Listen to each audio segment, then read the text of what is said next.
상클 라이프 시작합니다. 매주 화요일은 상클 상담소 시간인데요. 일상에서 벌어지는 갈등과 분쟁 등 다양한 고민거리에 대해서 속 시원하게 얘기해보고 법률적인 해결책 모색해보는 시간입니다. 네, 오늘 함께해 주실 분 소개하겠습니다. 대한민국 대표 이혼 전문 가사법 전문 변호사시죠. 이인철 변호사님 나오셨습니다. 안녕하세요. 안녕하세요, 안녕하세요. 변호사님. 오늘도 저희가 실제 사연을 소개해 드릴 텐데요. 이거는 실제 사례를 방송에 맞게 저희가 좀 각색한 내용이라는 점 알려드립니다. 오늘은 제가 사연의 주인공 40대 남성, 하은 씨가 주인공의 아내 40대 여성 역할입니다. 자, 그럼 사연 시작합니다. 초등학생 두 아이를 키우는 40대의 가장입니다. 첫째 아이가 5학년이 되던 해 아내가 갑자기 이사를 가자고 하더군요. 여보, 우리도 애들 교육 생각하면 너무 늦기 전에 학군 좋은 데로 이사 가야 되지 않을까? 아니 이 동네도 분위기 뭐 나쁘지 않은데 그리고 애들 아직 초등학생인데 뭐 벌써부터 공부 때문에 이사를 가. 아, 진짜 몰라도 뭘 너무 모른다. 애들 중학교 들어가기 전에 이사를 가야 괜찮은 중고등학교를 보내지. 애들 친구들 중에 공부 좀 한다는 집은 벌써 이사 준비 다 하고 있어. 우리가 늦은 거야. 아이들 교육이 중요하다고 하도 아내가 닥달하는 바람에 결국 아내가 원하는 동네로 이사를 결정했습니다. 집값 부담이 크긴 했지만 제가 운영하는 회사 사정이 조금씩 나아지고 있어서 그나마 다행이었죠. 그렇게 이사하고 첫째 아이는 아내가 희망하는 그 중학교에 입학하게 됐습니다. 둘째도 잘 적응하는 것 같았고요. 그런데 아내의 욕심이 끝이 없었습니다. 아니 당신 이 카드값 이거 뭐야? 내가 지난번에 말했는데 당신 또 까먹었어? 애들 학원 2개씩 늘린다고 했잖아. 애들 학원비뿐만이 아니잖아. 얼마 전에 당신이 그 비싼 새 차 뽑는 바람에 지금 매달 나가는 돈이 얼만데 도대체 애들 교육하고 차는 무슨 상관이야? 여보, 여기 애들 다 그 정도 차는 타고 다녀. 당신이 애들 학원에서 픽업할 때 거기 엄마 아빠 차들 다 한번 쭉 봐봐. 좋은 차밖에 없다고. 우리 애들이 친구들한테 뭐 거짓 소리나 들으면서 그렇게 학원 다녔으면 좋겠어? 아내의 말도 안 되는 이 주장 때문에 말문이 막혔습니다. 게다가 제 사업이 조금씩 어려워지면서 저는 돈 때문에 속이 타들어가는데 아내는 씀씀이를 줄이기는커녕 저 몰래 빚까지 냈더군요. 아니 당신 이거 뭐야? 돈을 왜 빌린 거야? 당신이 생활비를 제대로 안 주니까 그렇지. 아니 거래처에서 돈이 안 들어와서 좀 힘드니까 애들 학원 좀 줄이자고 했잖아. 몇 달만 기다려달라니까 그 사이에 나 몰래 빚을 내? 애들이 지금 얼마나 중요한 시기인지 여보 몰라? 이게 지금 나조차고 하는 거야? 왜 이렇게 책임감이 없어? 당신하고는 생각이 안 맞아도 너무 안 맞아서 살지를 못하겠다. 난 여기서 애들 키울 테니까 당신 이 집이랑 재산 놓고 몸이나 나가! 이혼해!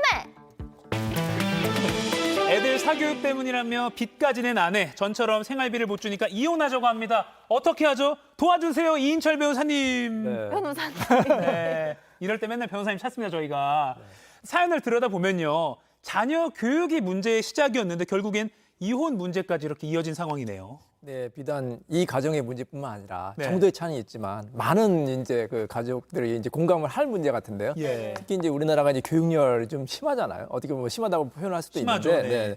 이 아내분 같은 경우에 좀 너무 심했던 것 같아요. 그래서 심지어는 집도 팔고 대출도 받으면서까지 소위 말하는 그 유명한 학원가 동네 아시죠? 네. 그걸로 이사를 가자고 이제 끝까지 주장을 해가지고 결국 이제 남편이 아내의 말을 듣고 이제 이사를 간 거예요. 그래서 그 동네 이사를 갔는데 더 심해진 겁니다. 사교육은 더 심해지고 학원도 더 많이 보내주고 그러다가 남편의 사업이 좀 어려워지게 되니까 예. 감당하기 어렵게 된 거예요. 그리고 아내는 계속해서 카드 대출까지 받아가면서 자녀 교육에 올인하니까 부부 갈등이 심해지고 이로 인해서 결국 아내가 이혼 소송까지 한 그런 사건이었습니다. 남편의 사업이 어려워지면서 교육비를 감당하기 어려운 사정이 됐고 아내는 빚까지 지면서 씀씀이가 더 커지니까 결국 문제가 이렇게 된 거네요. 처음에 이제 남편이 사업을 하는데 사업이 괜찮았거든요. 예. 근데 이제 사업이 좀 어려워지고 경제 사정이 어렵다 보니까 이 학원비라든지 사교육비를 다 부담하기 어려운 거예요. 네. 근데도 아내는 계속해서 이제 씀씀이는 커지고, 그러니까 남편이 처음에는 좋은 말로 권유했겠죠. 좀 절약을 하고 아끼고 살자. 그리고 이제 학원도 좀 줄이자고 했는데 오히려 아내는 이제 카드 대출까지 받아가면서 학원비를 더 늘리는 겁니다. 네. 그 남편이 화가 나겠죠. 이것으로 인해서 너무 부부 갈등이 심해져가지고 결국에는 이제 아내가 이제 이혼하자, 이혼 통보까지 한 그런 사건이었습니다. 자, 그럼 법률적으로 좀 따져보겠습니다. 일단 뭐 제 생각에 남편이 뭐 크게 잘못한 건 없는 것 같긴 한데 네. 이런 교육에 대한 가치관 차이 때문에 이게 이런 게 이혼 사유가 되는가 싶긴 하거든요. 사실 우리나라가 세계에서 이혼하기가 가장 어려운 나라거든요. 아, 그래요? 왜냐하면 외국 같은 경우에는 파탄지라고 해서 잘못이 없어도 부부가 1년 정도 별거하면 그냥 이혼이 됩니다. 뭐 미국이라든지 유럽 선진국 다 그렇게 되는데 네. 우리나라는 거의 유일하게 OECD 국가나 뭐 거의 유일하게 이제 그 유책주의라고 해서 상대방이 이혼을 당할 만한 사유가 있어야 돼요. 아예 민법에 846가지 사유가 이제 규정이 되어 있습니다. 거기 이제 6호 사유가 있는데요. 예. 기타 혼인을 계속하기 어려운 중대한 사유가 있을 때만 이혼할 수 있다. 네. 근데 이제 케이스마다 이제 여기에 대입이 돼서 이혼이 되는 경우도 있고 안 되는 경우가 있어요. 근데 아내는 주장하는 겁니다.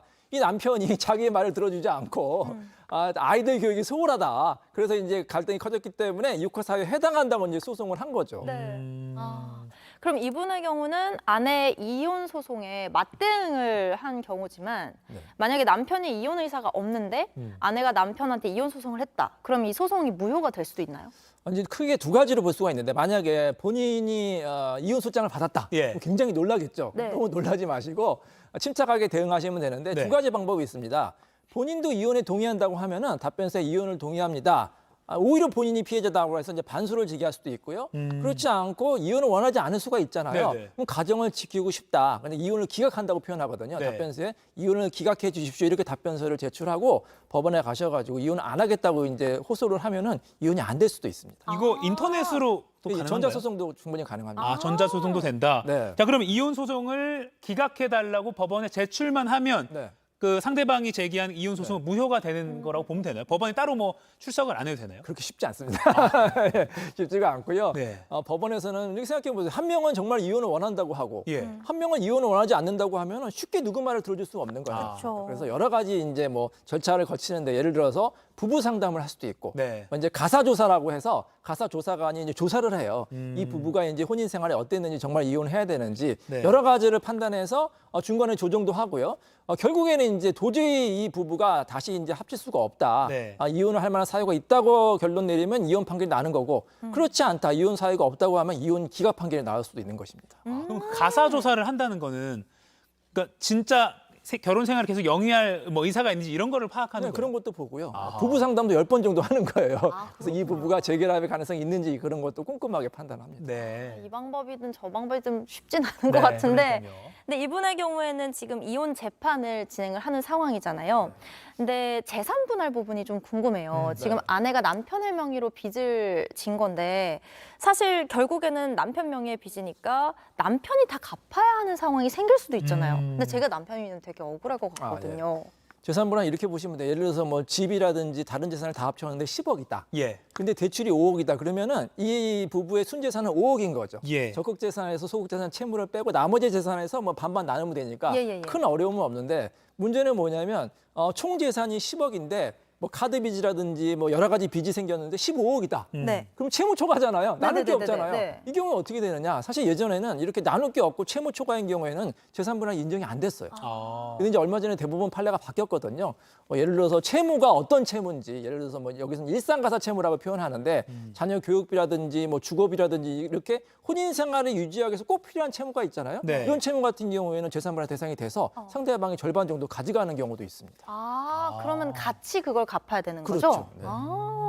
그러면 아내가 아까 교육비 명목으로 낸 빚을 막 냈잖아요. 교육비 내겠다고. 그럼 이것도 방금 말씀하신 뭐 일상 가사 채무 채무. 거기에 네. 포함이 되는 건가요? 원칙적으로는 정상적인 교육비 같은 경우에 당연히 예. 포함되겠죠. 네. 부부가 같이 교육비를 부담해야 되니까. 네네. 근데 이제 예외적인 경우가 있었어요. 실제 이제 판결이 있었는데 뭐냐면 제가 이런 상담도 많이 하는데 자녀를 영어 유치원에 꼭 보내야 된다. 예. 네네네. 아니, 국제학교를 보내야 된다. 국제학교 비싼데요. 유학을 보내야 된다. 어. 그것까지 부담해달라고 하는 경우가 있어. 양육비에 포함해달라고 하는 경우도 있고 예. 아니면 심지어는 아내가 남편 모르게 대출을 받아가지고 국제학교를 보내기 위해서 채무를 진 거예요. 그걸 남편이 몰랐는데 남편한테 갚으라고 소송을 했거든요. 이 경우에 법원에서는 남편이 갚지 않아도 된다고 봤어요. 왜냐하면 일상가사 채무라는 것은 부부가 이제 동의를 해야 되는데 네. 동의하지 않고 일방적으로 이렇게 고액의 교육비를 부담한 경우에는 상대방의 책임이 없다 이런 판례도 있습니다. 그러니까 방금 말씀하신 그 사례는 이제 부인이 남편 몰래니까 동의가 되게 중요한 거네요. 그렇죠, 맞습니다. 그렇군요. 하나만 더 여쭈면 이 부분에서 이제 좀 궁금한 게 아까 남편이 사업가였잖아요. 네. 그럼 사업을 하면서 빚이 많이 생겼다. 이것도 이혼할 때 그럼 남편이 그 사업으로 인한 빚까지 부인이 같이 갚아줘야 되는 것인가 궁금증이 예, 있거든요. 이게 사실 가장 어려운 문제인데요. 아. 왜냐하면 사업도 남편 같은 경우에는 이제 가정 생활을 잘하기 위해서 잘 살기 위해서 사업을 하다가 어쩔 수 없이 채무를 졌다. 네. 그 경우에는 이제 아내가 같이 책임을 져라 이렇게 주장할 수도 있잖아요. 예. 한편 아내 입장에서는 내가 사업에 사자도 모르는데 남편이 독단적으로 막 무리하게 사업을 했는데 내가 왜 다 그걸 갚아야 되느냐. 그래서 케이스마다 다릅니다. 그래서 정상적인 사업을 했고 아내도 어느 정도 동의를 했는데 네. 어쩔 수 없이 사업 채무가 부담했다고 하면 아내가 이제 책임지는 경우도 있고요. 아내가 전혀 모르고 무리하게 사업 대출을 받았다. 그런 경우에 아내가 책임이 없다는 판례도 있습니다. 그것도 좀 그렇군요. 법정에서 따져야 되는 문제군요. 네. 와, 진짜 복잡하네요. 이 아내분은 아이들을 자신이 키울 테니까 전 재산을 놓고 이제 위자료까지 달라고 요청을 하는 상황인데 사업 때문에 빚이 만약에 더 많은 상황이면 오히려 빚만 가져갈 수도 있다는 거잖아요, 지금. 근데 게다가 이 경우에 아내분이 잘못이 좀 어느 정도 있는 상황인데 그럼 이게 또 재산 분할에 영향을 주나요? 많은 분들이 오해하는 게 뭐냐면 잘못한 사람은 재산은 하나도 못 가져간다. 몸만 나가라 이렇게 네. 얘기하는 경우인데 그건 아니고요. 잘못한 사람한테 받는 건 위자료인데 사실 실무상 위자료는 많이 나오지가 않아요. 뭐 1,000에서 뭐 2,000, 아주 많으면 3,000이고요. 중요한 게 재산 분할인데 이혼 뭐 사건과 같이 재산이 채무만 있다 그러면 사실 가져갈 게 없는 거죠. 위자료도 뭐 이런 사건 같은 경우 위자료는 거의 안 나오거든요. 그리고 요즘에 이제 법원의 추세가 뭐 한 사람의 잘못만 있는 것보다는 이제 쌍방의 규책 사유가 있다 그래서 위자료가 안 나오는 경우도 많이 있습니다. 그래서 제 생각에는 부부가 이제 진흙탕 싸움 하기보다는 네. 원만하게 합의해서 뭐 자녀도 앞으로 계속해서 교육을 해야 되잖아요. 예. 그렇게 이제 정상적인 교육을 할 수 있도록 협조하는 게 중요하다고 생각이 되네요. 그러니까 방금 이럴 수도 있고 이럴 수도 있음이라고 설명해 주신 부분은 이혼 소송에서 판사가 그럼 결정을 하게 되는 건가요? 그렇죠. 판사가 결정하는 거고 보통은 이제 가정법원에서는 이제 조정을 많이 권유하거든요. 네네. 왜냐하면 부부가 서로 원수처럼 헤어지는 건 바람직하지 않거든요. 예. 또 자녀가 있기 때문에 결국에는 이제 합의를 통해서 왜냐하면 합의를 해야만 앞으로 교육비를 어떻게 부담할 건지 네. 서로 이제 협조자가 돼야 되는 거잖아요. 예. 그렇게 이제 원만하게 조정으로 끝내는 게 바람직합니다. 조정으로 끝내는 게 바람직하다. 저 변호사님 궁금한 게 이제 아내 입장에서 교육비에 많은 투자를 해야 된다고 이제 주장을 했던 네. 거고 그리고 사실 이 남편도 그걸 원했냐 안 원했냐 동의했냐 안 원했냐가 되게 중요했잖아요. 맞습니다. 그리고 남편의 사업을 이제 해나가면서 졌던 빚도 네. 이 여자가 그걸 아내가 충분히 알았느냐. 알았느냐 몰랐느냐 이런 게 되게 중요하잖아요. 그럼 그런 걸 어떻게 판명을 해요? 뭐든지 이제 재판에서는 증거가 중요합니다. 예. 상대방은 들었다 안 들었다 이게 싸움이 될 수 있기 때문에 조금 이제 뭐 갈등이 생기면 증거를 남기세요. 너무 간단해. 요즘에는 이게 다 메신저 있잖아요. 네. 그거를 증거를 남기면 나중에 다른 소리 안 하니까 혹시 좀 내가 이걸 증거를 남겨야겠다고 하면은 그냥 간단하게 이제 메신저 같은 걸로 남기는 게 좋겠습니다. 그럼 예를 들어서 뭐 남편한테 뭐 오빠 뭐 여기 학원 좀 비싼데 네. 보내도 될까? 그렇죠. 응 네. 보내자 이런 게 있으면 동의를 간주한 거죠. 알고 있는 것으로 판명이 맞습니다. 되겠군요. 알겠습니다. 자 마지막으로 우리 반대로 남편이 아내의 행동을 문제로 삼아서 소송을 걸었다면 네. 이건 위자료를 받을 수 있는 건가요? 위자료까지 나올 것 같진 않아요. 위자료는 정말 심한 폭행이라든지 이렇게 정말로 아주 중대한 사유가 있을 경우에 위자료가 나오는데 네. 이번 사건 같은 경우는 위자료가 안 나올 것 같고 아까 말씀드렸듯이 서로 위자료 때문에 싸우면은 좋지 않습니다. 진흙탕 싸움하는 건 저는 바람직하지 않다고 보기 때문에 네. 위자료 없이 원만하게 합의로 끝내는 게 가장 바람직합니다. 그러니까 씀씀이가 너무 해픈 게 갈등이 돼서 이혼을 하려 한다. 요거까지는 네. 위자료까지 위자료까지 가기엔 좀 안 나올 것 어렵다. 같아요. 네, 맞습니다. 위자료로 가는 경우는 아까 말씀하신 뭐 물리적인 폭행이라든지 폭행이나. 외도라든지. 그런 것들이. 네. 그렇군요. 와, 이 이혼 이것도 무슨 딱 답이 정해져 있는 게 아니라 워낙 가정마다 뭐 양태가 다르고 하니까 결국에는 전문가의 상담을 받아보고 또 법정에 가보고 이렇게 좀 가야 될 것 같네요. 하지만 오늘 요 내용 가지고 많은 또 실제 이런 상황에 처하신 분들은 도움이 되셨으면 좋겠습니다. 근데 제일 중요한 건 네. 어쨌든 부부로서의 책임감, 각자에 대한 이제 믿음과 존중이 진짜 중요한 것 같다는 생각이 들어요. 그렇습니다. 자, 산길 상담소 지금까지 이혼 전문, 가사 전문 이인철 변호사와 함께했습니다. 고맙습니다. 감사합니다. 고맙습니다.